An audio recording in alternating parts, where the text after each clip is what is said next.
We're going to be critiquing this video. I don't know either of these people in the video, so we're just talking about the conversation. And both guys have interesting points, so let's get started.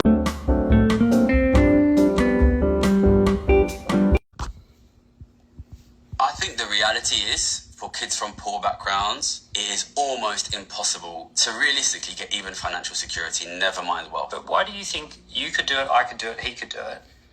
I think this guy is absolutely correct. Maybe not almost impossible, but depending on the level of poverty, saying it is a difference is the biggest understatement I think I could possibly make. One of the biggest issues is if you have a poor background, it is likely that the people you're being raised by or the people around you in general have really bad habits.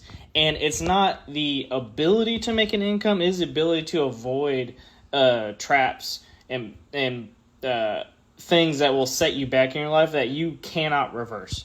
Right? Going to prison is one of those things. All right?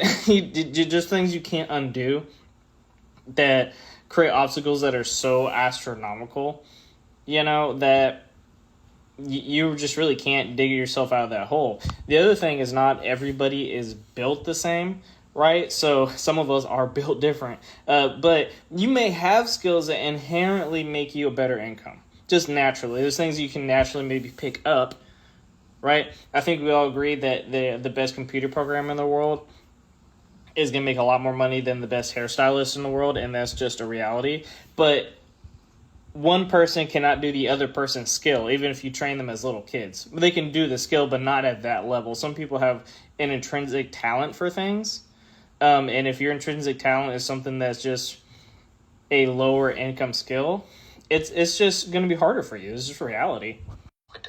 I won every maths competition I've ever been in. You know what I mean? Since I was a little kid, I was one of the top students at LSE, and I still had to win my job by cheating in the card game. That's the world that we live in. I don't think that's a very replicable strategy. What I see is that most often the people who do really well financially who are young, they dropped out of school, they dropped out of university, they started learning how to do things by doing their own research. They start their own business or co-found a business. They take a very alternative path. When people sidestep that and say, okay, I'm not going to get into university debt, I'm just going to go off and actually figure out how the world works, there's actually loads of opportunities. Okay, so I guess we've sorted it then. All of our viewers need to do, just be more entrepreneurial. It's as simple as that. More entrepreneurial, start a business, listen. This is a great video, actually. So right after this other guy goes on to say that you shouldn't give that message out that people cannot succeed. And he has a point to a degree, but you should also be able to look at realities and not say that someone can't say something because it's going to make somebody else feel bad. Right? And so to address his point of essentially that there is an opportunity even in the worst circumstances. So again, the problem is identifying, capitalizing on those opportunities, and avoiding pitfalls that are going to make your life terrible. And the problem is he's looking at the most successful people that came out of bad situations, but if you looked at the people that did all the things that he said that ended up not being successful, and let's say they live people that live below the poverty line, to be clear, there's way more people on the other side of that line. There's just way more people that did try and they either didn't do it correctly or things were just very, very unfortunate that ended up on the other side having to struggle. Just a reality.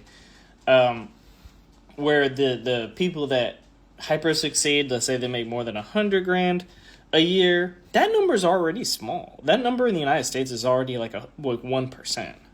So if we're talking about just raw numbers, the amount of people that took an alternative path to success, that's already a minority. So if we're looking at people that took an alternative path for success and then failed, that's most people, which is the problem, right? It's kind of an unrealistic way of looking at things.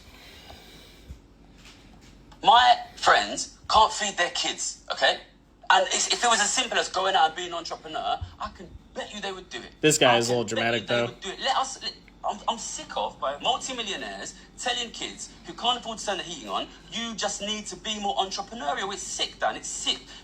This gives people mental illness. It gives people mental illness. The thing that I know that gives people mental health issues is feeling that they have no agency in their life, that they can't. They're both technically correct here, but if you don't have a rich dad, you're screwed. Again, you can't say don't bring up this point because it makes people feel bad. You can't do that. I'm so glad that I came across people who said, Daniel, you weren't born into a rich family, you don't have any bank of mum and dad, but it's cheap and easier than ever to start. Not surprised that British guys, well, they're both British, but that British guys are policing speech. That's not new. And there's a way. There is a way. I'm not saying everyone ends up as a millionaire, and I'm not saying everyone ends up equal, but I'm saying you can make improvements in your life. And the thing that causes mental health issues is the feeling of having no agency or no control over your circumstances.